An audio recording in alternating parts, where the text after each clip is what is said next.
नमस्कार विद्यार्थियों, आज हम भारतीय लोकतंत्र की विशेषताओं के बारे में अध्ययन करेंगे।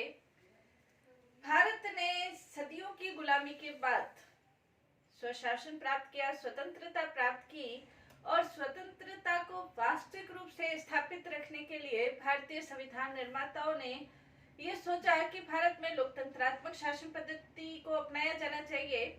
वैसे यदि देखा जाए तो भारत के अंतर्गत जो लोकतांत्रिक परंपरा है वो सदियों पुरानी है। पहले भी भारत के अंतर्गत वैदिक युग में भी लोकतांत्रिक संस्थाओं का उल्लेख देखने को मिलता है। मध्य युग के अंतर्गत भी लोकतांत्रिक राज्यों का उल्लेख देखने को मिलता है। वज्जी संघ, लिच्छवी संघ, ये लोकतांत्रिक राज्य थे। हालांकि उस समय जो लोकतंत्र था वो वयस्क मताधिकार के आधार पर शासन प्रणाली नहीं होती थी, लेकिन फिर भी एक परिषद होती थी, लोगों की एक संस्था जिसे परिषद कहा जाता था। परिषद को आज की भाषा में हम संसद कह सकते हैं। स्वतंत्रता के बाद भारत ने लोकतंत्र को ग्रहण किया। देखा जाए तो लोकतांत्रिक शासन व्यवस्था एक सर्वश्रेष्ठ शासन व्यवस्था है और दुनिया के अंतर्गत कई देश जो लोकतांत्रिक नहीं भी है वो भी अपने आप को लोकतांत्रिक देश कहने में गर्व महसूस करते हैं। लेकिन भारत ने वास्तविक रूप में लोकतांत्रिक शासन व्यवस्था, लोकतांत्रिक प्रक्रिया को ग्रहण किया और जब स्वतंत्रता आंदोलन चल रहा था उस समय ही जो हमारे नेता थे, कर्णधार थे, उन्होंने भारत के लिए एक लोकतांत्रिक व्यवस्था को स्थापित करने का संकल्प कर लिया था। जैसे महात्मा गांधी ने भी ये कहा था, भारत के लिए एक ऐसी शासन व्यवस्था होगी जो कि भारतीयों के द्वारा संचालित होगी, जिसका निर्माण भारतीयों के द्वारा होगा। नेहरू जी ने भी ये कहा था कि भारत एक पूर्णतः स्वतंत्र और प्रभुत्व संपन्न गणराज्य होगा। स्वतंत्रता के बाद जब संविधान का निर्माण हुआ तो प्रस्तावना में स्पष्ट रूप से लोकतांत्रिक राज्य यह शब्द स्पष्ट रूप से घोषित किया गया। लोकतंत्र के अंतर्गत लोकतंत्र क्या है इसके बारे में जैसे हंटिंगटन ये कहते हैं कि लोकतंत्र के अंतर्गत सत्ता जो है किन साधनों से प्राप्त की जाती है और जो सत्ता है उसका उद्देश्य क्या है और सत्ता की प्रक्रिया क्या है, इन आधारों पर लोकतंत्र को देखा जा सकता है। यदि इन तीनों आधारों के अंतर्गत हम भारतीय लोकतंत्र को कसौटी पर कसते हैं तो भारतीय लोकतंत्र खरा उतरता है। इसके अंतर्गत जैसे सत्ता भारत के अंतर्गत वोटिंग के आधार पर, मतदान के आधार पर, वयस्क मताधिकार के आधार पर प्राप्त की जाती है। सत्ता प्राप्ति का साधन है वो भी लोकतांत्रिक है। इसके अलावा जो सत्ता प्राप्त करने का उद्देश्य है वो भी लोगों का कल्याण है, लोगों का ज्यादा से ज्यादा सुविधाएं प्रदान करना ये है।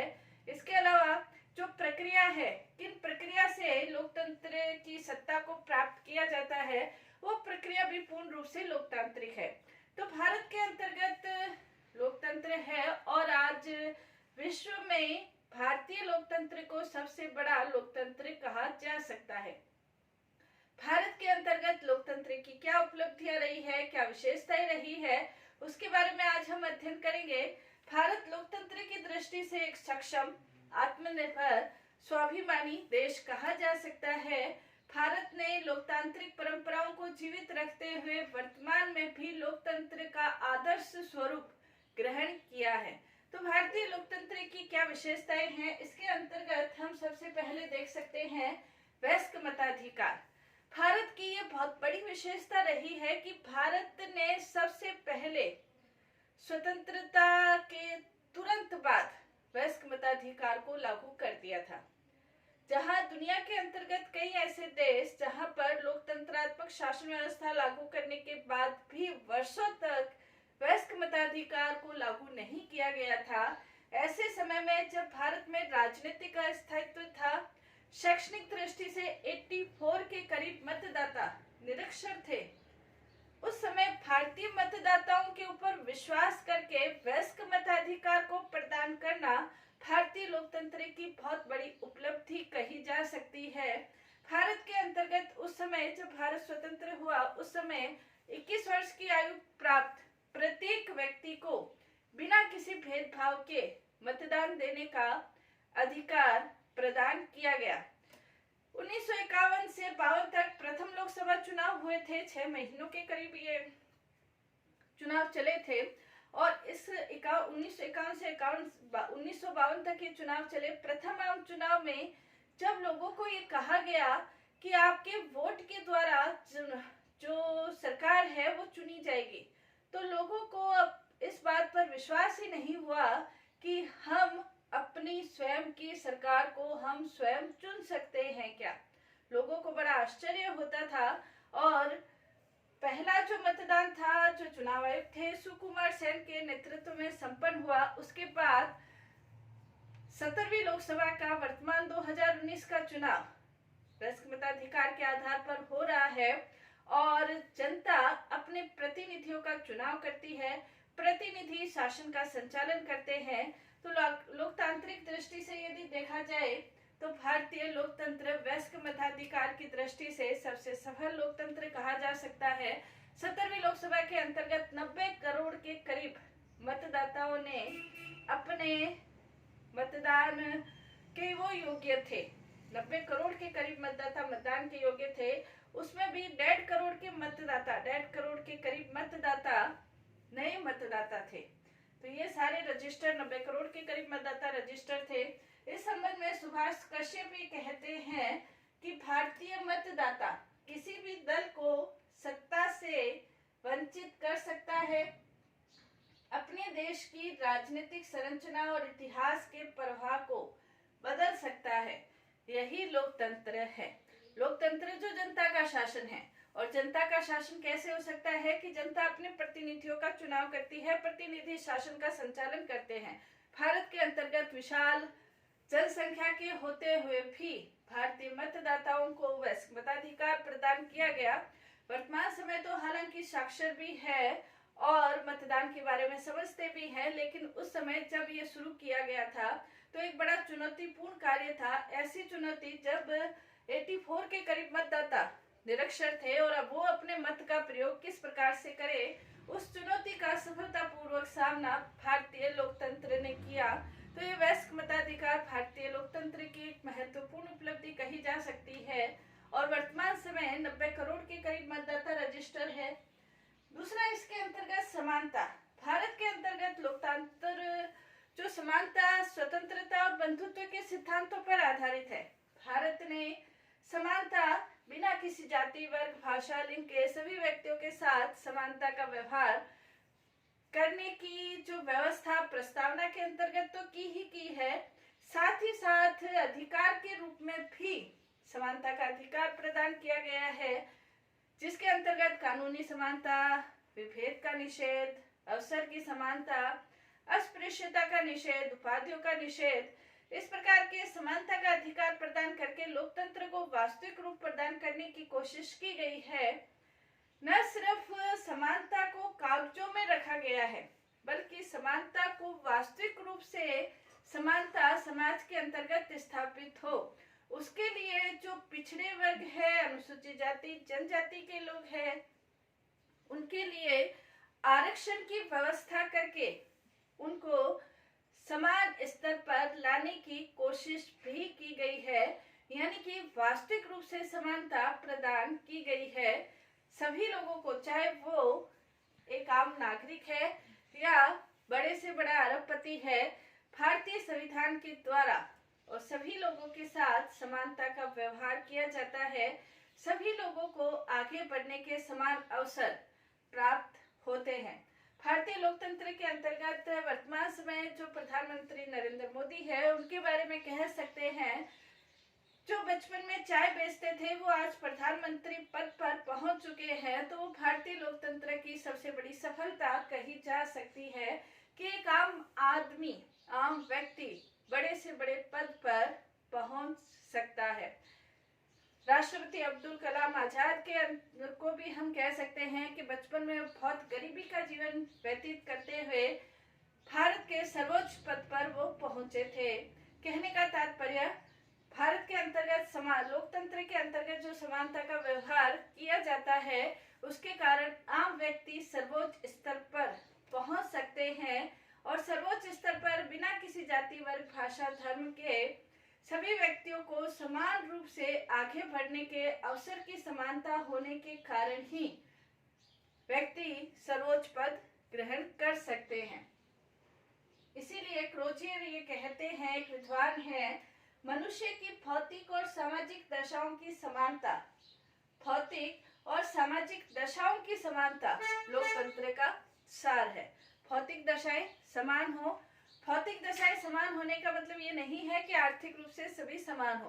भौतिक दशाएं समान होने का तात्पर्य है कि सभी को भौतिक रूप से आगे बढ़ने के अवसर की समानता प्राप्त हो। सभी की आय एक समान हो ये तो संभव नहीं है, लेकिन सभी को आगे बढ़ने के समान अवसर प्राप्त हो और वो अपनी योग्यता के बल पर ऊंचे से ऊंचा पद ग्रहण कर सके, यही लोकतंत्र का सार है। क्रोजियर कहते हैं वो भारत में स्पष्ट रूप से हमें दिखाई देता है।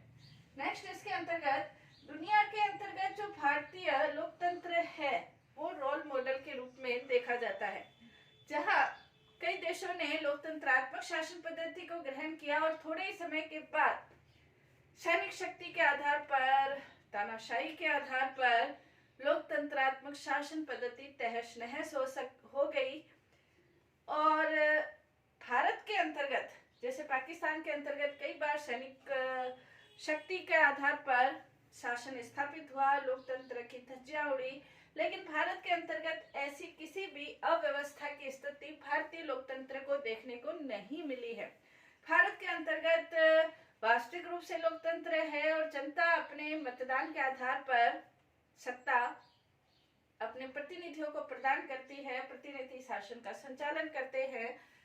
भारत का जो लोकतंत्र है कई देशों में, दक्षिण अफ्रीका के देशों के अंतर्गत, लैटिन अमेरिका के अंतर्गत भी, और अपने आसपास के जो पड़ोसी देश है, नेपाल है, भूटान है, म्यांमार है, बर्मा है, यहाँ पर भी भारतीय लोकतंत्र को रोल मॉडल के रूप में देखा जाता है। भारतीय लोकतंत्र के अंतर्गत जो अमिट स्याही लगाने की जो व्यवस्था है, जिस स्याही का निर्माण मैसूर के अंतर्गत होता है, वो स्याही दुनिया के करीब 28 देशों में वो भारतीय स्याही निर्यात की जाती है। दुनिया के अंतर्गत पोलिंग प्रशिक्षण के लिए भारत में आकर पोलिंग प्रशिक्षण लिया जाता है और वो अपने देश में जाकर चुनाव प्रक्रिया संपन्न करवाते हैं भारत से प्रशिक्षण लेकर। कहने का तात्पर्य यह है कि भारत का लोकतंत्र दुनिया के अंतर्गत एक रोल मॉडल के रूप में, एक आदर्श मॉडल के रूप में देखा जाता है और दुनिया के दूसरे देश भी भारतीय लोकतंत्र की दिशा में चलने की, मार्ग में चलने की कोशिश करते हैं। नेक्स्ट, इसके अंतर्गत हम कह सकते हैं कार्यपालिका को विधायिका के प्रति उत्तरदायी। लोकतंत्र का एक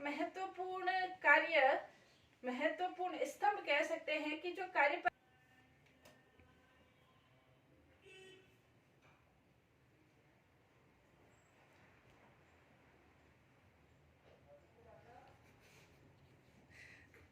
का एक प्रमुख आधार, कार्यपालिका जो प्रशासन का एक महत्वपूर्ण अंग है, वो विधायिका के प्रति उत्तरदायी होना चाहिए।